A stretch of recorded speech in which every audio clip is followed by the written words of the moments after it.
They were the elite, the SAS of medieval knights in armor. They thought they were invincible. They would go in first, they would come out last. Rich. They were effectively multinational corporations. The keepers of holy relics said to have mystical powers. If you touched them, then you had a connection with God. But when the Templar Knights were smashed by the French king, it was a medieval equivalent of a dawn police raid. Their legendary treasure disappeared. They found nothing. Yet alluring and intriguing clues survive, shrouded in mystery. They were fanatically secretive. From ancient French castles and secret codes to an ingenious pit across the Atlantic. If you try and get the treasure, you'll drown. Could this be the tantalizing trail that leads to the lost treasure of the Knights Templar?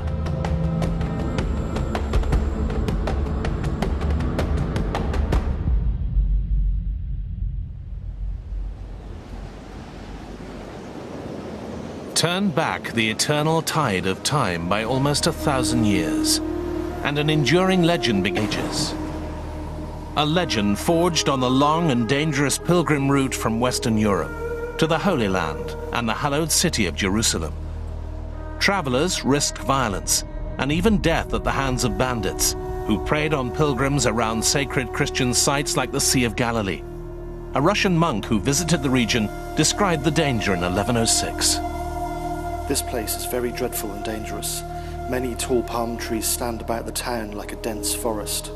This place is terrible and difficult of access, for here live fierce pagan Saracens who attack travellers at the fords.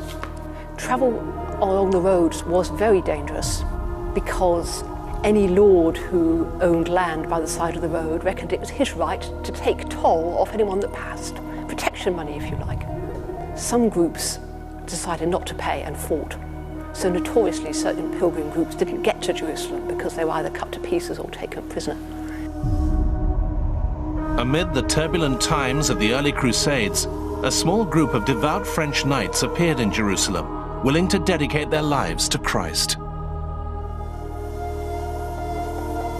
The country needed fighters, not just men that prayed. And so, the later accounts say, they went to the Patriarch of Jerusalem, the head of the church in Jerusalem, and said, we want to do something to help Christendom, we are knights.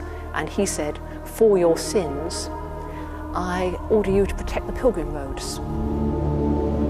These were highly trained fighters. The knights were at the top of the medieval military machine. They were the medieval equivalent of a tank, a fully armed knight on a horse, which was also armoured. It was pretty formidable, so it could have only taken 1 or 2 knights to protect a road and keep it fairly safe. They became known as the Knights Templar after basing themselves on part of Jerusalem's historic Temple Mount. Apparently the Templars asked to be based in the Al-Aqsa Mosque, which they referred to as the Temple of Solomon. They believed that it went back to the reign of King Solomon, that great wise king of ancient Israel.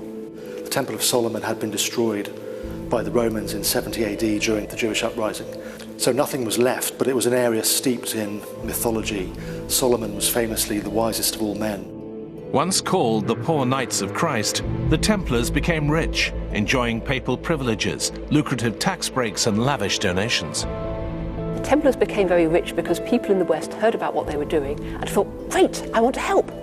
So they gave them money. They left the money in their wills.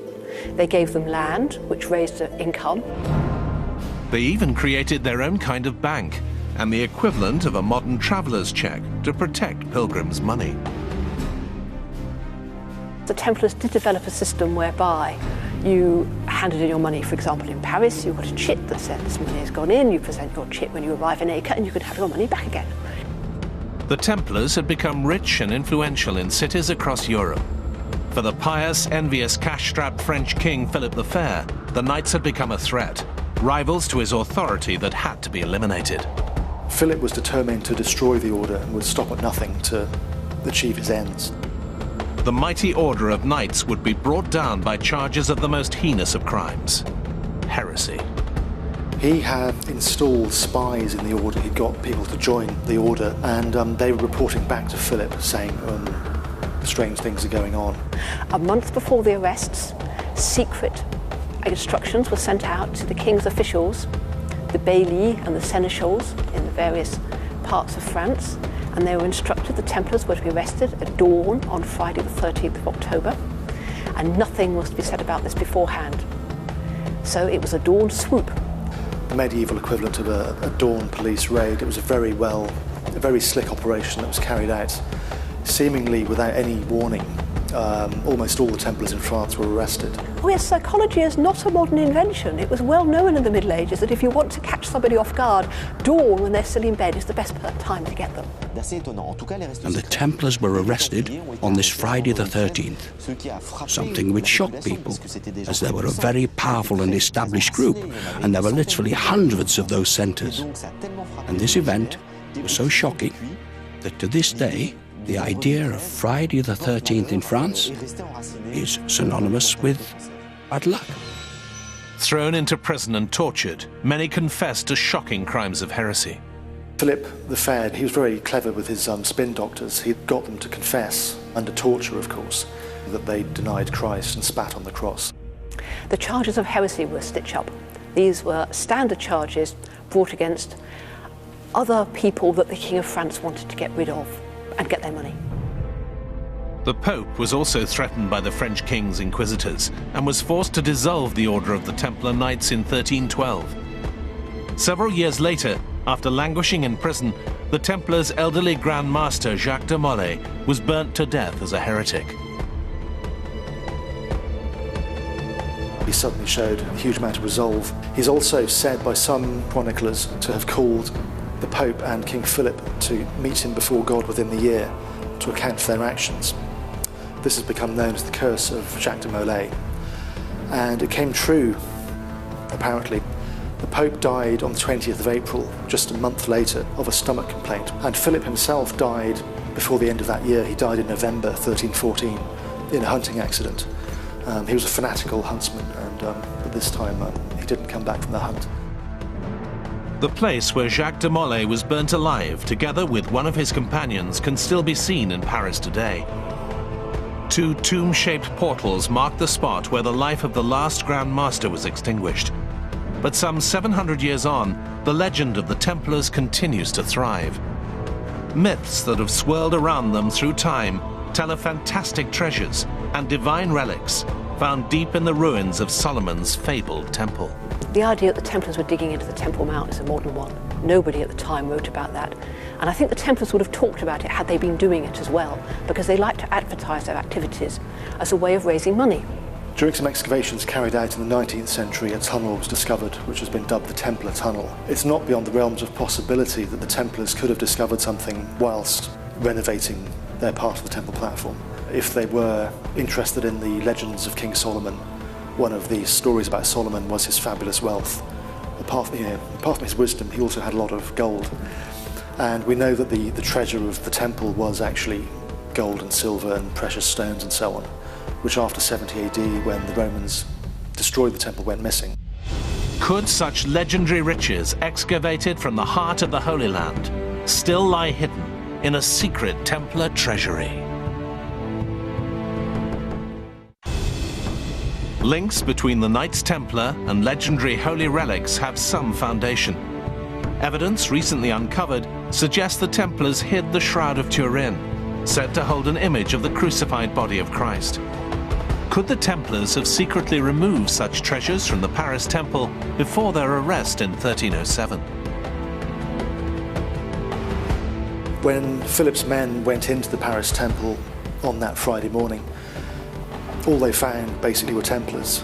They didn't find any treasure troves, no storerooms or chests full of gold. The hunt for the fabled lost treasure of the Knights Templar had begun. According to one alluring tale, a band of French knights escaped before Philip's dawn raid, taking their hoard of treasure west, towards England and a former Templar fortress at Gisors.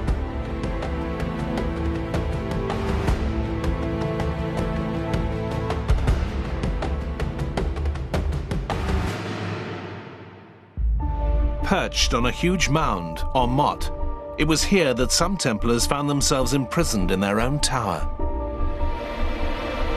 Etched into the walls of the so-called Prisoner's Tower, ancient graffiti can still be seen at Gisors, including enigmatic symbols interpreted by some as clues pointing to the Templars' lost treasure. A chariot, which may have been used to transport riches and biblical relics, and mysterious figures of what appear to be North American Indians. The former Templar stronghold has attracted many visitors through the ages, including a Victor Hugo. But was it the prolific creative artist who wrote Les Miserables who signed his name in the ancient walls? One has to wonder if it was just someone else who engraved Victor Hugo's name. Luckily, we know that Victor Hugo wrote that he really did visit Gisors, and that the site had a profound effect on him. In fact, he details that he carved his name twice at the castle. Victor Hugo was not the only one to be enchanted by the enigmatic Templar castle at Gisors.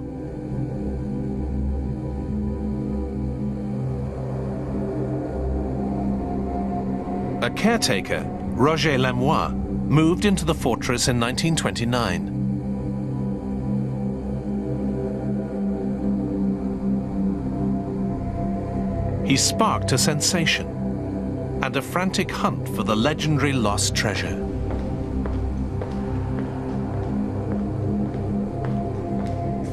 This is where he worked and lived, and he knew the legends told in the area about the treasure which might be a Templar treasure.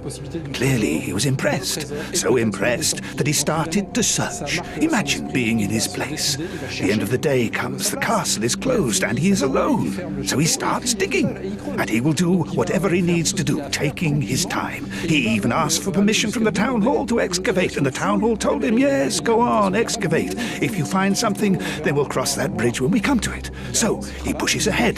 The Germans come and seize the castle.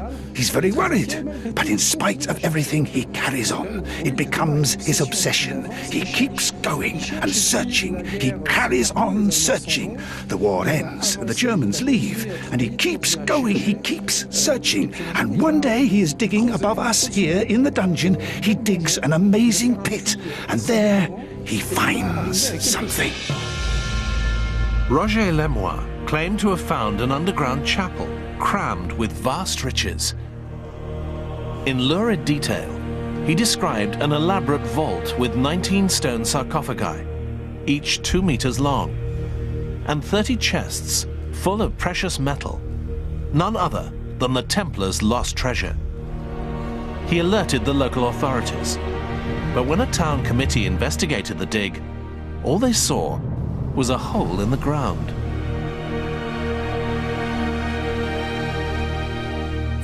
When people arrive to check what he has told them, all they see is a pit that has not been securely supported and which has been constructed in levels. It does not seem stable and looks as though it's going to collapse. 2 people nevertheless try to go down, but come back again quickly for fear of being buried alive. The head of the local fire brigade was one of those who risked their lives to investigate the pit. Once safely back on the surface, he reported a tantalizing clue.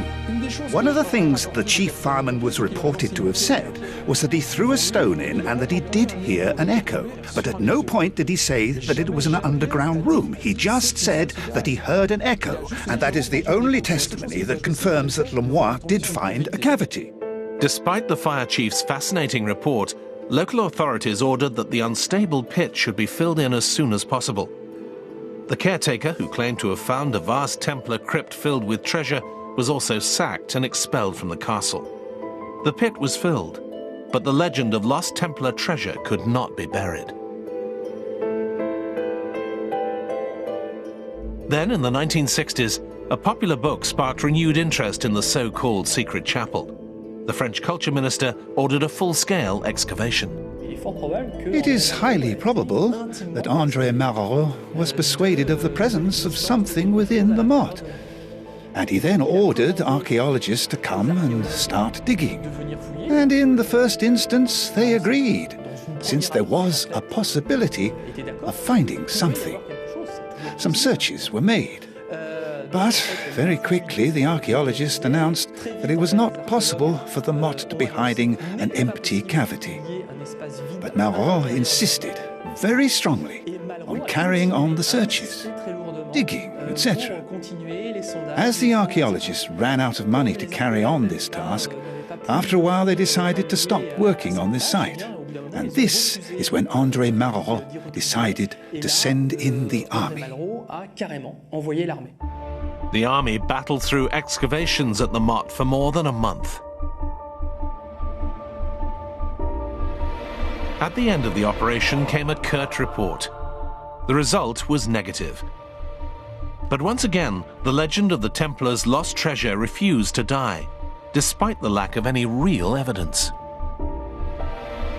The military forces acted as military forces do. So they sealed the perimeter and they dug and evacuated the earth, which is the origin of the theory of trucks carrying off the treasure buried in the mount. The fact that we are forgetting is that they never found a construction. If it existed, they would have found it, but nothing was found. There's no evidence anything was actually found at Gisors. Stories circulate, but when you look at the stories, they're contradictory. Nothing's actually been produced that says this was found at Gisors. So it's another one of these treasure hunter stories. Intriguing, but when you dig in there, there's nothing there. But why would the discredited caretaker Roger Lemoyne invent such a lurid story of a secret Templar chapel? One person who knew the caretaker suggests he was acting on real information, meaning that somewhere, somehow, a hidden Templar treasury may well be waiting to be found. Roger Lemoyne never entered this room. He never found it. However, he knew of an exact description of the room, or he may have had a plan of it. And Roger Lemoyne, crafty as he was, adopted the following tactic. He dug, obviously, but he didn't find anything, at least not the chapel. He decided to gain maximum publicity, knowing that if the chapel was found, he would be granted a share of the discovery. Despite lack of evidence, it's part of a wider story that seems to captive pillar on the world, tale of a still band of knights was sitting perched with a hoard of treasure. If it wasn't buried at Gisors, perhaps clues, or even the treasure itself, lies beyond France, across the Channel in Britain.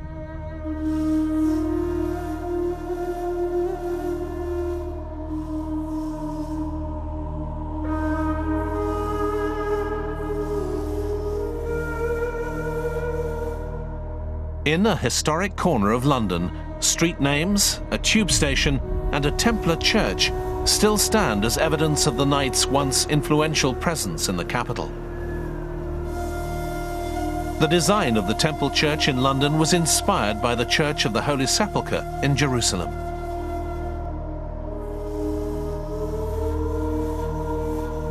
Inside lies real historical treasure, stone effigies of Templar knights and other relics of the past.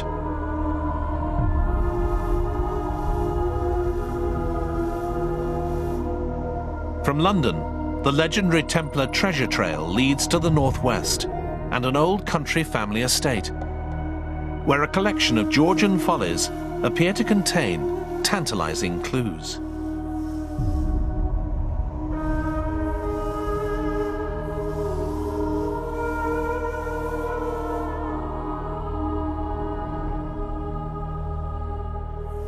The house and gardens at Shugborough Hall were built and landscaped by the rich and influential Anson family.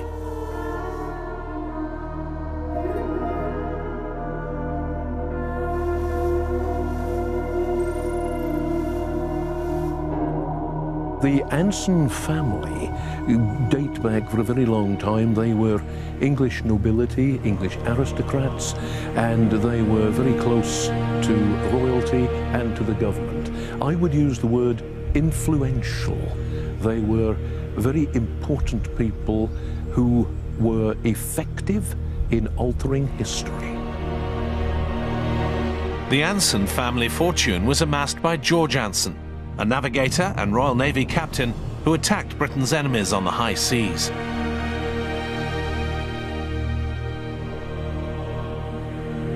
His capture of a Spanish galleon and its phenomenal treasure made the Anson family especially rich.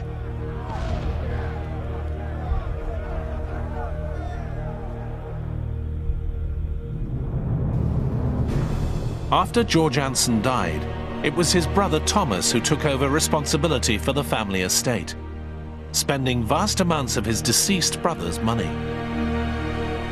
The monuments at Shugborough were built on the back of this Spanish silver that was captured, the Spanish treasure.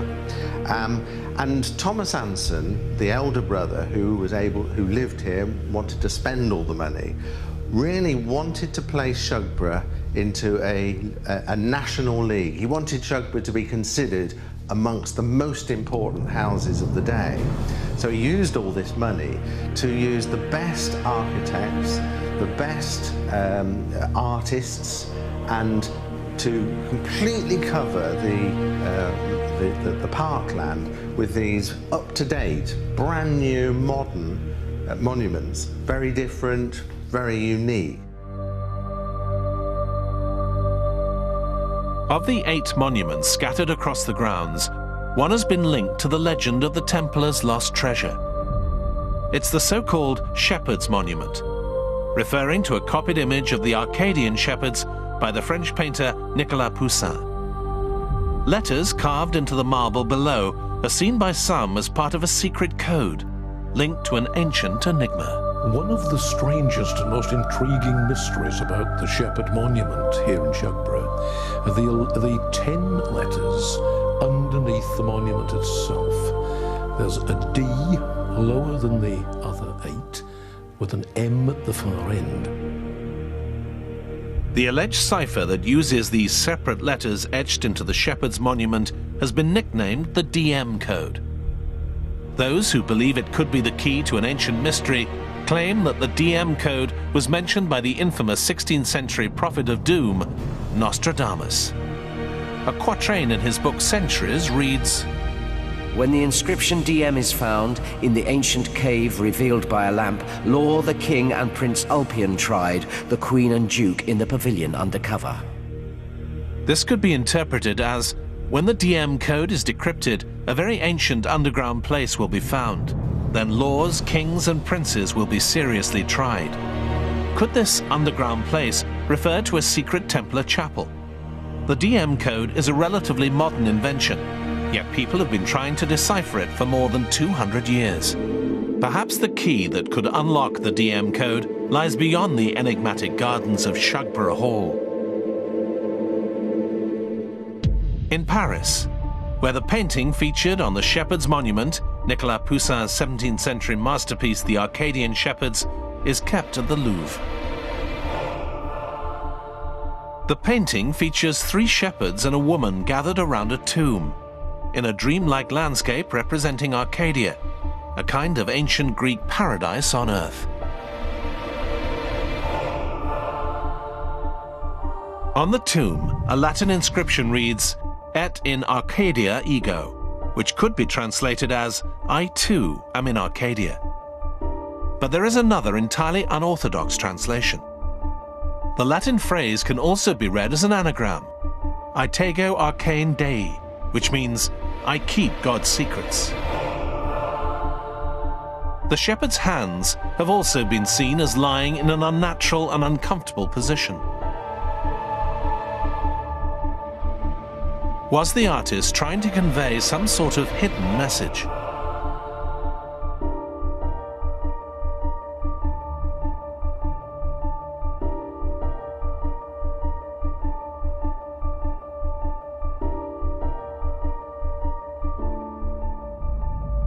Nicolas Poussin was commissioned to paint the Arcadian shepherds for an influential cardinal who would eventually become pope.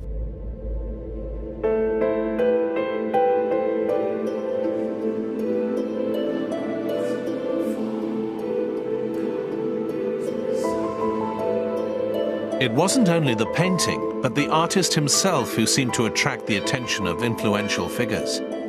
The King of France was interested in Nicolas Poussin, and a letter between mutual friends of both men seems to suggest that the painter held the key to some fantastic secret. Part of that letter reads, "He and I have planned certain things about which I will be able to fill you in shortly. Things that, because of Monsieur Poussin, will give you advantages that kings would find it difficult to extract from him, and perhaps after him, nobody will rediscover for centuries to come. And these are things so difficult to search for that nothing on earth could be of better fortune, and this cannot be equaled." What were these secrets that could give such fantastic advantage to their holder that nobody on earth would be able to gain it again for centuries to come?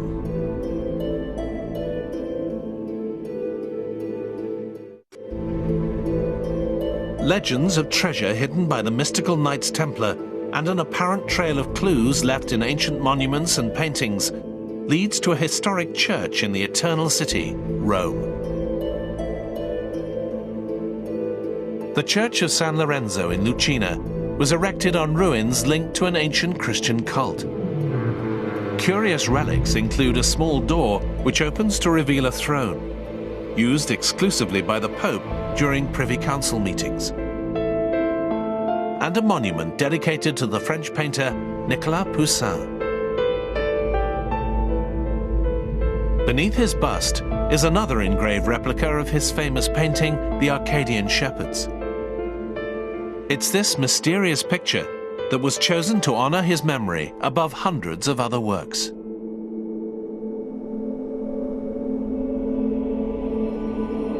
A fellow countryman, the novelist Chateaubriand, had the monument erected in 1832. It features a Latin verse that pays homage to Poussin, but it also seems to suggest that his paintings hold some sort of clue. Hold back your pious tears.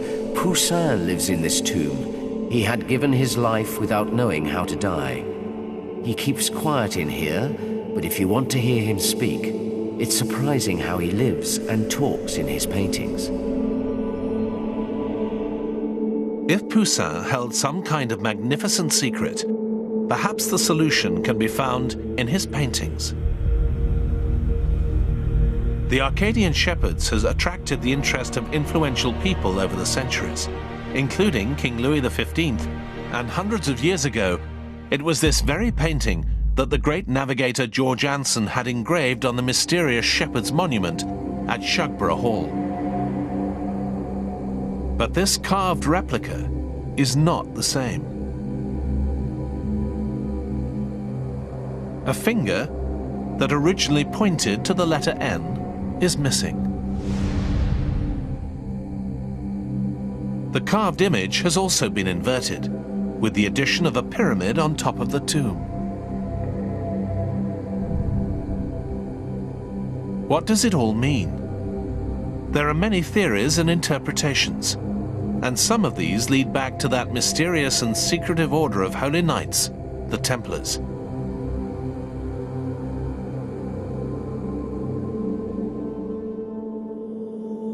Some say the carving represents the tomb of Christ, the shepherdess Mary Magdalene, and the bearded shepherd, a Templar knight. Letters are also said to be hidden in the carved image. Letters that point to a compelling tale of knights crossing the Atlantic centuries before Columbus discovered the Americas.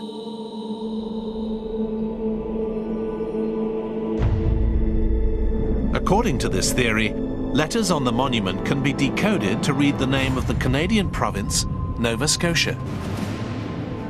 Amazingly, one of the words that appears in the carving of Poussin's painting refers to exactly the same part of the world.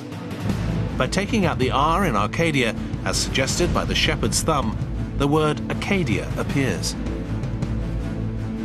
This is the old French name for Nova Scotia.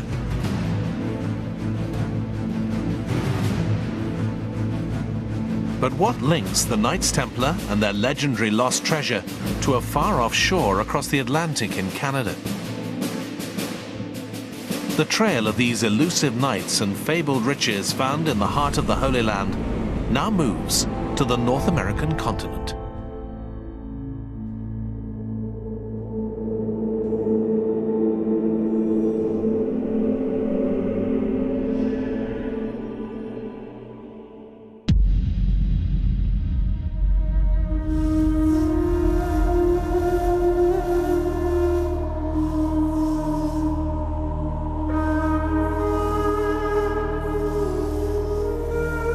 Acadia, evidence of secret societies linked to the Templars can be traced back to the earliest recorded settlements on Canada's east coast. The French colony was governed by Isaac de Razilly, a great knight in the Hospitalier Order of St. John of Jerusalem, which inherited some of the Templars' worldly goods.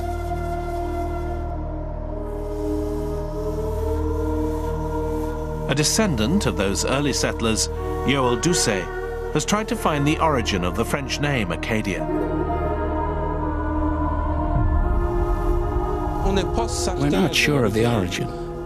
In 1524, an explorer called Verrazano named the region surrounding Philadelphia Arcadia, a paradise on earth according to Greek mythology.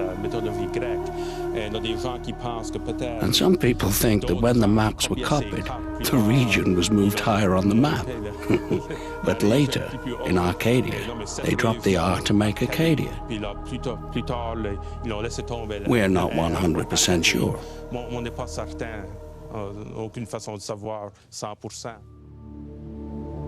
According to another theory, the name Acadia comes from the indigenous Micmac Indians.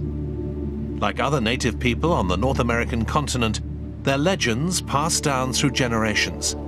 They tell of white-skinned people who came from the ocean well before Columbus. Intriguingly, some Micmac Indian art resembles the Red Templar cross on a white background. But there's no evidence they made it to North America, a long way from their original mission in Jerusalem. Templars escaping to America is a great fantasy, isn't it? What would be the point in taking treasure to Nova Scotia when the whole point of the order was to protect Jerusalem? Yet in Nova Scotia, the appropriately named Gold River leads to more glittering conjecture and legends of hidden Templar treasure. The river flows into Mahoney Bay, where one of a dozen islands hides a real mystery which remains unsolved to this day. The Oak Island treasure pit legend began in 1795. A local man, Daniel McGuinnans, apparently stumbled on a small glade amid the oak trees. He saw the faint outline of a small depression, as if something was buried there. Believing he may have stumbled across a hoard of pirate treasure, he went back to get tools and 2 friends to help him.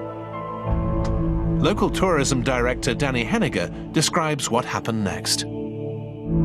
They started digging in this depression, fully expecting to find pirate gold. They dug down about 2 feet and struck something hard in the hole with their shovels. And of course, they were expecting to find a treasure chest, and as they uncovered this object in the hole, they discovered that the 13-foot in diameter depression was actually opening up into a 13-foot in diameter shaft. And the hard thing that they struck in the hole was actually a layer of flagstones that was covering the mouth of the shaft that had been refilled. So they continued digging, taking those rocks out, and expecting, of course, any moment to find treasure. Some 3 meters down, there was no treasure, but a kind of wooden platform. They removed it and kept digging, only to find another wooden platform 9 meters beneath the surface.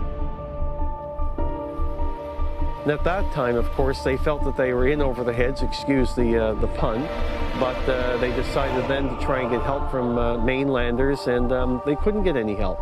People were actually scared of Oak Island because it's always had a superstitious character about it, and of course at that time in 1795, people didn't have the time really to pursue a treasure hunt, and a lot of people thought these 3 young men were quite crazy, actually. New excavations began several years later in 1803. Around every 3 meters, the treasure hunters hit a platform of wooden beams.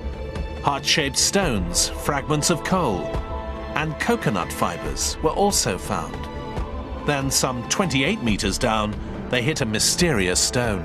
The stories tell us that the digging was easy, and we interpret that as meaning that there weren't a lot of large stones to be removed, and the earth was easily removed, obviously, because it had been refilled again.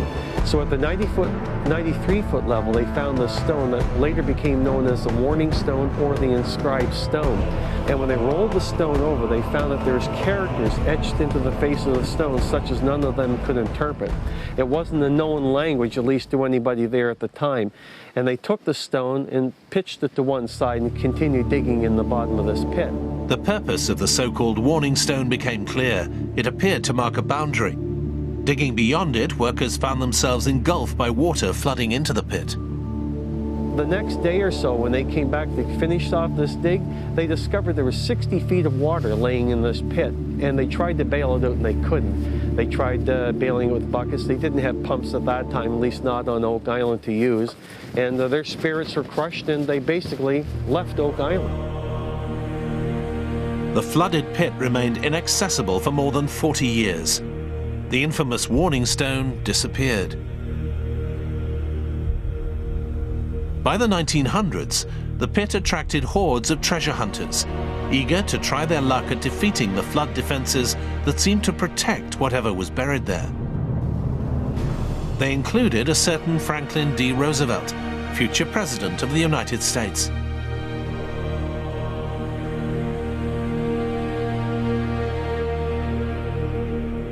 No treasure has been found, but evidence has been uncovered of an ingenious tidal flood trap.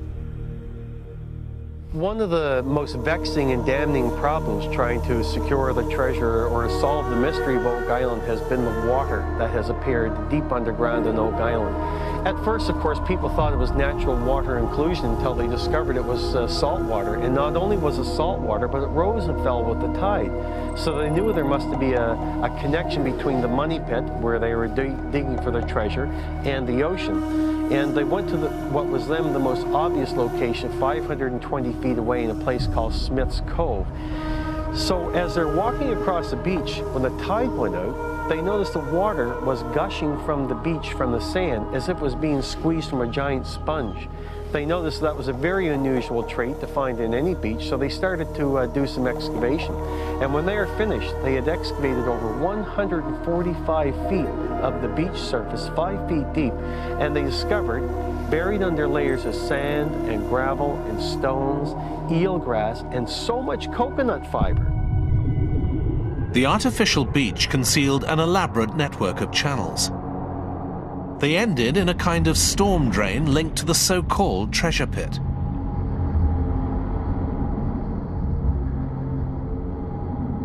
It is felt by many people that this is a structure that was artificially buried in the ground by the depositors with the intention of securing the money pit so that if you didn't know the way to get into it, you'd be stopped by the flow of the Atlantic Ocean. And it's worked very, very well. And it's even suspected that there's more than one flood tunnel. In fact, it's known by treasure hunters that there may be 2 of these flood tunnels. Who could have devised and built an artificial beach, irrigation tunnels, and a multi-platform pit at least 30 meters deep?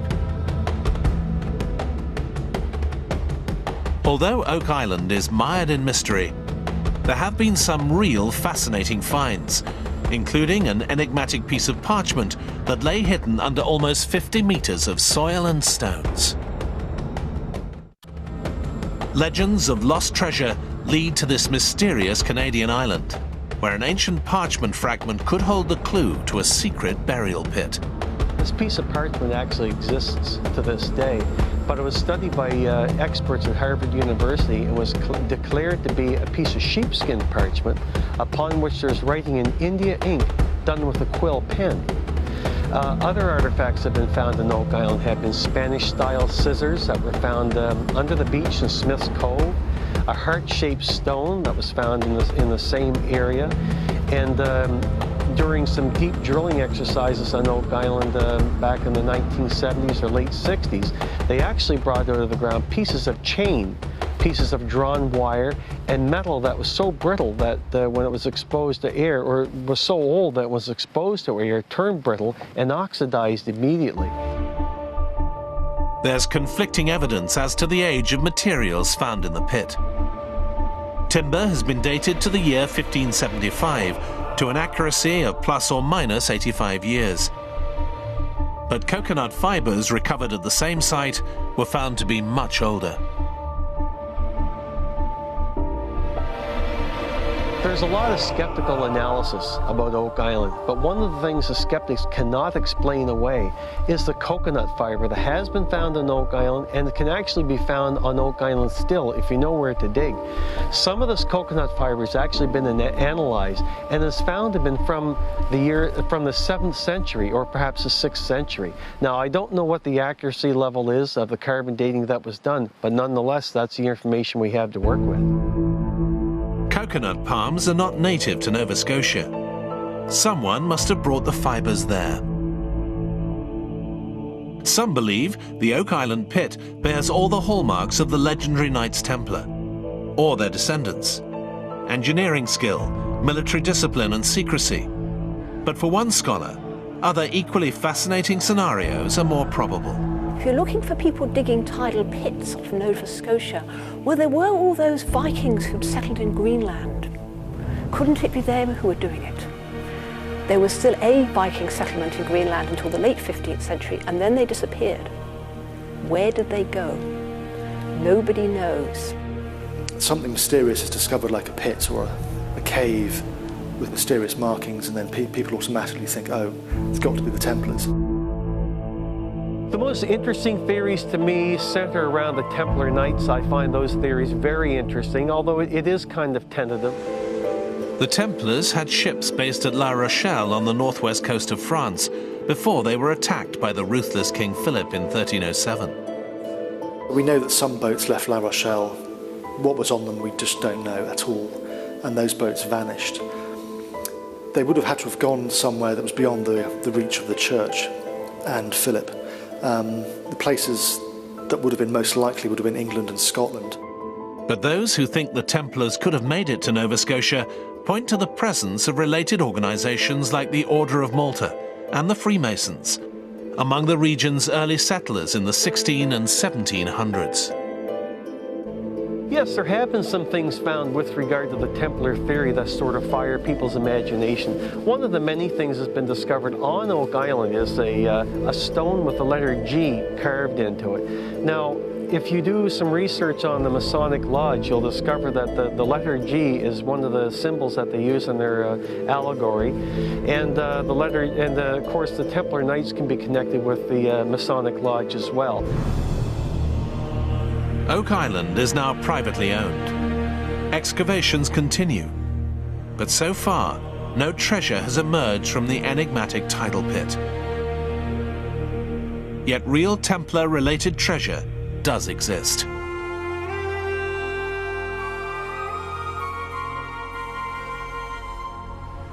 Near the place where the first master of the order, Hugh de Pin, was born, a breathtaking hoard of hundreds of silver coins dating from the Templar period was found in 1998 by Bernard Delacour.